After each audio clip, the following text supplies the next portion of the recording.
I have 5 best friends that I've grown up with. We went to high school together, and I have one particular friend who I've known her since we were about 5-6 years old.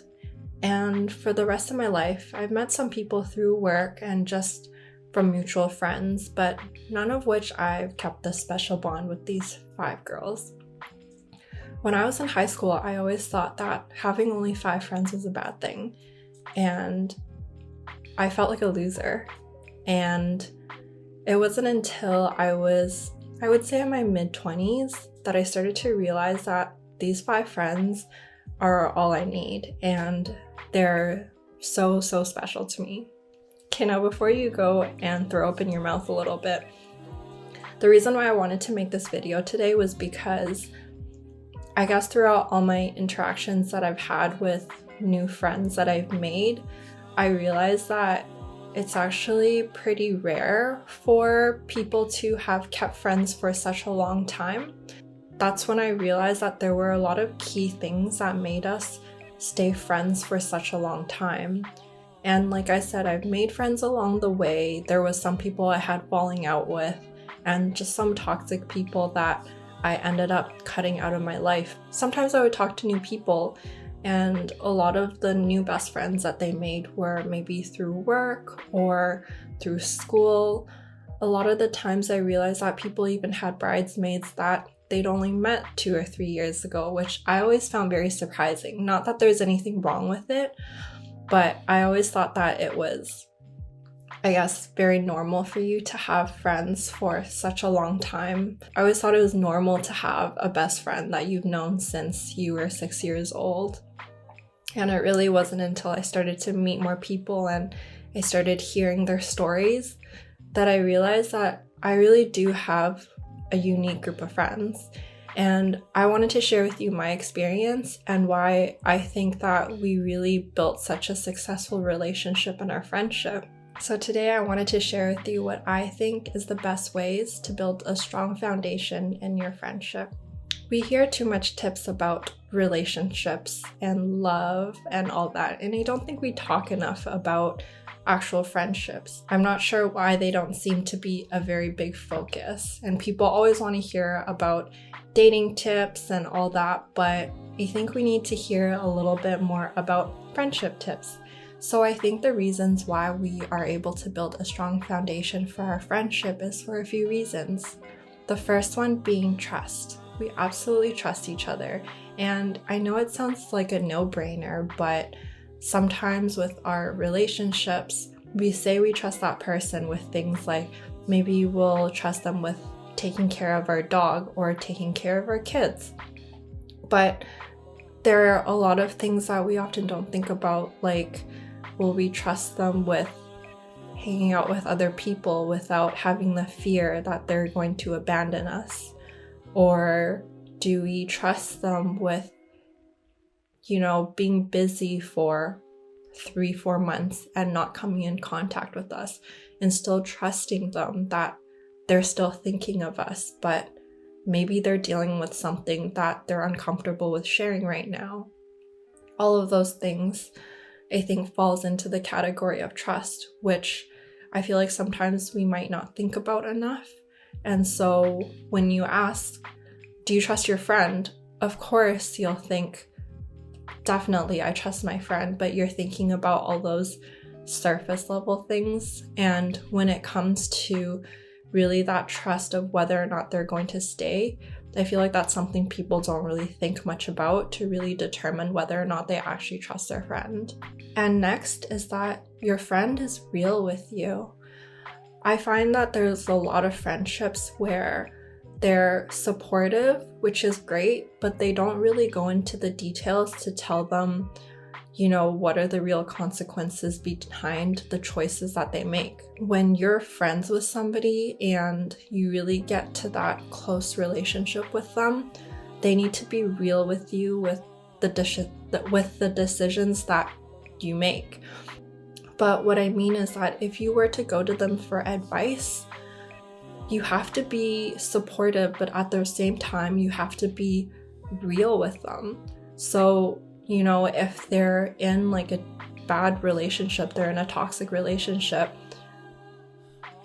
are they supporting you? But at the same time, are they also being real with you? Like, if you were to stay in this relationship, these are the consequences. And so from, you know, an unbiased point of view, when they're giving you advice, even for me, starting this YouTube channel, of course, this is a thing that a lot of people try to do, and a lot of people fail doing it because they're not being consistent. And I feel like whenever I talk to my friends about it, they show me nothing but support. But at the same time, they hold me accountable, and they, you know, they give me feedback. They don't just tell me that my videos are awesome every time. They tell me when it sucks, and they tell me when there are certain ways that I need to find improvement. And when I'm in a relationship and it's very toxic, they're gonna be 100% real with me. They're not going to just, you know, talk about him behind my back and not tell me up front. I know that they're going to tell me, and I can definitely trust that they will as well. And so I guess that kind of goes on to the next one, which is they're encouraging and supportive. When you tell them that you want to do something, which I feel like in this day and age, we want to do all sorts of things. We want to travel. We want to just, you know, stop working for a few years and just travel. We want to start a YouTube channel. We want to become a blogger. We want to become a Twitch streamer. There's so many things we want to do. Those things aren't the traditional route that we used to do when we were kids. You know, growing up, we used to think, once we graduated high school, we're gonna go to college, then we're gonna find a job, get married, settle down. None of in which those included I wanted to start a YouTube channel. I wanted to start to become a Twitch streamer, become an Instagram model, or any of those things. And that's why it's important that when you want to strive for something outside of the norm, that your friends are supportive and they are there for you. And this point kind of is hand in hand with my point about them being real. Real friends will be transparent with you, but then they're also going to be supportive of you whenever you need it. And they won't talk down on you as if like, oh, really? You're gonna start a YouTube channel, and like, you know, doubting you, telling you that it's a tough path to go on. Like, I'm sure every single person who decides that they want to do something that's not a traditional way of making income, they know the risk that comes with it. But that's what makes them a strong individual, is because they're willing to set aside all the risks that they know that come with it and still go ahead and do it because they believe in themselves. So I think this is honestly one of the best ways to really see if those friends are real, when they're supportive of you no matter what it is you do. And the fourth one is that your well-being is in their best interest. So for this one, I wanted to share it in the form of a story. So about 3 years ago, I was in a very bad, very toxic relationship. And, you know, I feel like whenever you're in a toxic relationship, you often think that you can overcome it. That person is going to change, and you just make up like a whole bunch of excuses for yourself. You know that it's wrong, but because you have so much love for this person and you're so emotional about the whole situation, that you're willing to ignore all the red flags and just continue with the relationship. I remember during that time, my best friend, she was very, very supportive of me, but at the same time, she was very real with me. She told me that, you know, she did not support this relationship. Obviously, she didn't like this guy, but she was going to support me whichever decision that I decided to make. But she told me something that stuck with me for a very long time, which she told me that whenever your friends give you advice based on your relationships, you know, you're the person in the relationship, so you see things a little bit more blindly. Because like I said, you're blinded by the love, you're blinded by your emotions, and sometimes we're just unable to see things clearly to make the right decision that's best for us. And so for her, because she's seeing it from a another person's point of view based on the things that she is able to observe. And in this situation, my friend was able to look at me from her point of view and give me advice that I wasn't able to give for myself, because even though I knew what was the right thing to do, I wasn't able to clearly make that decision for myself. So during that time, I was very thankful to have my friend there for me and steer me in the right direction. I feel like I have the most supportive friends ever.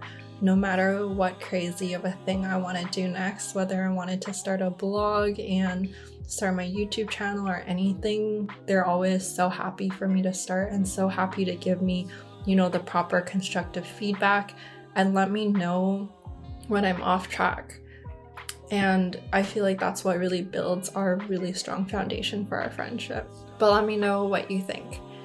I want to know what's the craziest way that you've met your friends, and what are the main reasons that you're still friends. And let me know in the comments below. And if you've reached the end of the video again, make sure to give it a big thumbs up to support me and subscribe so that you get notified when I post my next video. Thanks so much. Bye guys.